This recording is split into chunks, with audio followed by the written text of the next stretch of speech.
how they're calculated and how you can use them to diagnose issues with your car. And this is going to be especially useful when you get no codes and no check engine lights on your car. So for this video, we'll be diagnosing an issue with this 2003 Ford F-150 with a 4.2 liter V6 engine. But of course, anything you learn in this video about your fuel trims, you can apply to any car make and model. Now the performance issue we're having with this car is that when it's trying to get going from a dead stop, it's experiencing a bit of a hesitation or lack of power. And again, since we don't have a code on our scanner that would point us in the right direction, the next best thing to check is our fuel trims. Now before I show you the fuel trim numbers on this car though, let's take a couple of minutes and go over to the whiteboard and let me explain to you how they're calculated and what they exactly mean. Alright, so in order for your catalytic converters to work properly and your car to pass emissions, your air-fuel mixture ratio needs to average exactly this, 14.7 parts of air to 1 part of fuel. And this is to be kept at this ratio under all engine loads or RPMs. And the way that this exact ratio is achieved under all conditions is through your car's computer.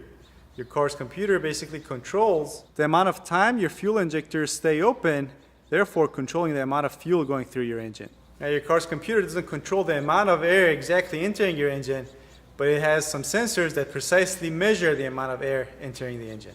Usually through a MAF sensor, which is this guy right in here. Now your MAF sensor and the fuel injector pulse width is what your car's computer has in order to mix the correct air-fuel mixture. But there are a lot of things outside your car's computer's control that could affect the air-fuel mixture and cause you to have either a lean or a rich condition. Now, in order for your car's computer to be able to fine-tune the air-fuel mixture and also take into account any issues that may arise from out of its control that may affect the air-fuel mixture, what it uses is your oxygen sensors. Now, when you have the correct air-fuel mixture, the signal from your oxygen sensor will look like this. It will oscillate between about 0.1 volt to about 0.9 volts, and it will look like this, and it would average at about 0.450 volts. And this is for your precat or upstream oxygen sensor. Now let's say something happens that causes your oxygen sensor to start putting out very little voltage, or in other words, saying to your car's computer that you have a lean condition and too much air to too little fuel in your exhaust gases. So in order for your car's computer to compensate for the extra amount of air that the oxygen sensor is sensing coming out of your engine, it will increase the amount of time your fuel injectors stay open, or in other words, your fuel injector pulse width.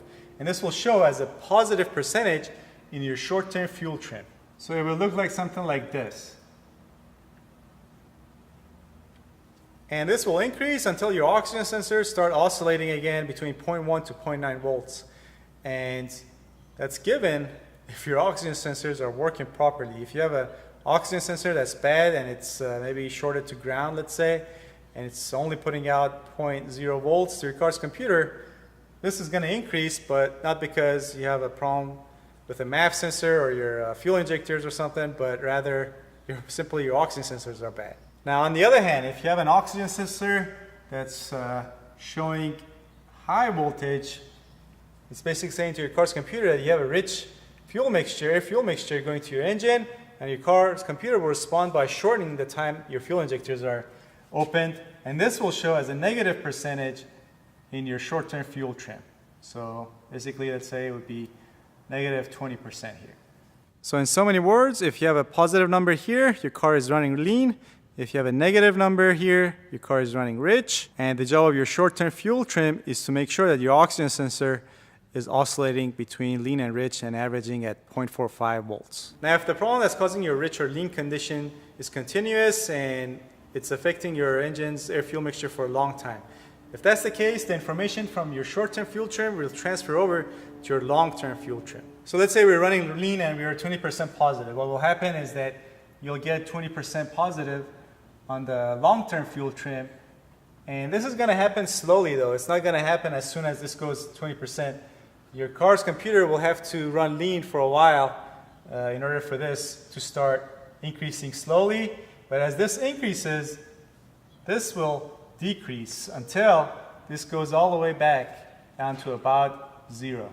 And I think I forgot to mention what are some good numbers for your short and long-term fuel trims. For the short-term fuel trim, anything from negative to positive 3% is considered okay. If, in other words, the percentage is going up and down between negative 3 and positive 3, that's good enough. Now your long-term fuel trim, you want to see it staying steady at or near 0%. You know, if it's up or down a few percentage points, it's not a big deal. As a basic rule of thumb, if you add these two percentages together, you don't want to have more than negative or positive 10%. Now, as far as what are some things that could cause a lean condition? Well, on the air side, a bad or dirty MAF sensor would do it, and a bad oxygen sensor that's reporting lean when it's not supposed to. Vacuum leaks are a very common cause for lean conditions, and also an exhaust leak above or upstream of your precat O2 sensor, like at where your exhaust manifold meets your cylinder head. That gasket, if that exhaust gasket is leaking, it's going to allow air to enter your exhaust system, throwing off your O2 sensor, making it report lean when it's not supposed to. And on the fuel side, dirty fuel injectors would keep enough air from entering your combustion chambers, cause a lean condition.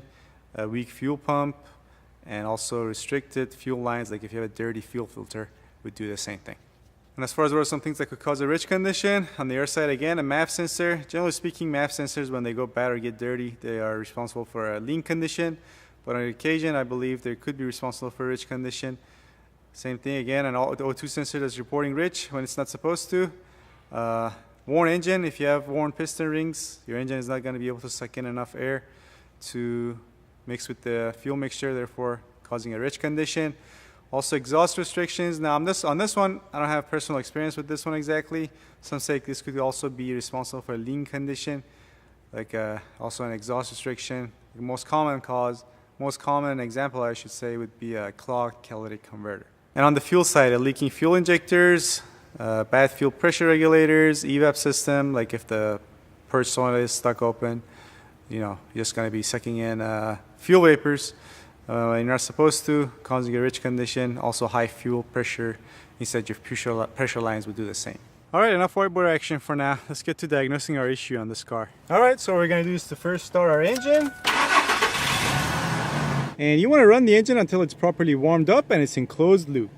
And that's a fact.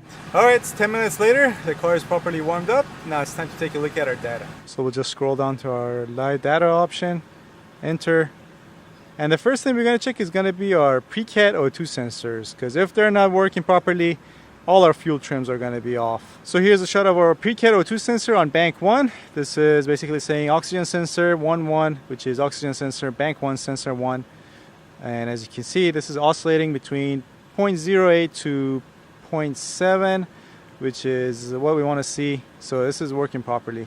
So next we'll go over to our sensor for bank 2, and here it is, O2 sensor 2.1, which is bank 2 sensor 1.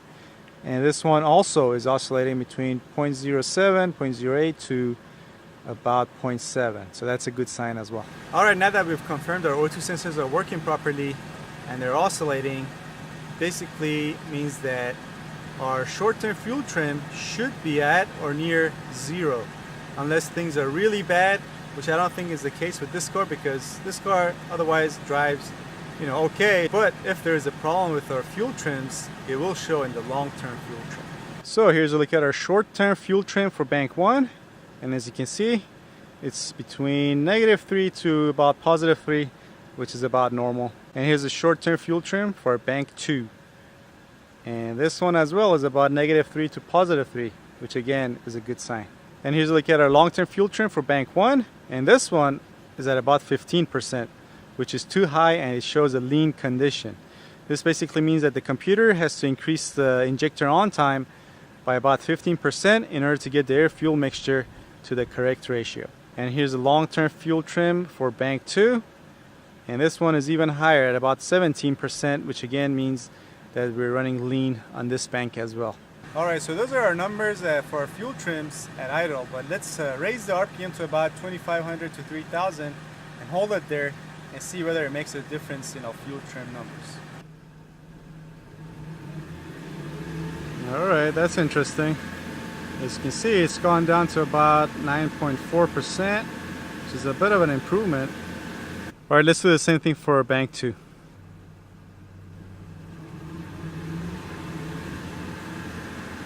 Alright, also the numbers on this bank got better as well. Alright, so let's go over the number we just collected and see whether we can solve this puzzle. So on this car, on one bank we had about 19%, on the other bank we had about 14.8%. And those numbers were positive, therefore meaning we're having a lean condition, and our computer has to increase the injector pulse width to allow more fuel to mix with the extra air that's in there. But these numbers were at idle. But what happened was that when we opened the throttle and increased our RPM, these numbers decreased, which is going to generally indicate a vacuum leak. When the throttle plate is closed, your engine, the pistons going up and down, they're sucking a lot of air and they're putting a lot of vacuum inside your intake manifold. If you have a vacuum leak, your engine is going to be sucking in a lot of air through that vacuum leak. But when the throttle plate is open, you know, there's an easier access for getting air inside the engine than the vacuum leak you have after the throttle plate. So the effect of the whatever vacuum leak you have decreases as you open the throttle plate, and therefore and that's the reason why we saw the improvement in our long-term fuel trims. Alright, so the next step would be to go and find our vacuum leak and confirm our diagnosis. But the only problem is I've been all over this engine with some starting fluid, brake clean, and even got my propane out, and I just can't find the vacuum leak. What I think is happening is, as it's very common on these Fords, is the upper intake manifold gaskets and O-rings are leaking, and you can't really spray anything in there because they're leaking on the inside of the intake manifold. But if I had a smoke machine, we will be able to confirm it, but unfortunately I don't. But I might make a separate video showing you how you can make a duty sulfur smoke machine and find vacuum and evap leaks. You might want to make sure you stay tuned for that, but you may also want to consider checking out these other related videos, of which I put links to on the screen that you can click on. There will also be links in the description box down below. Alright, I hope you found this video helpful. I'll see you guys next time.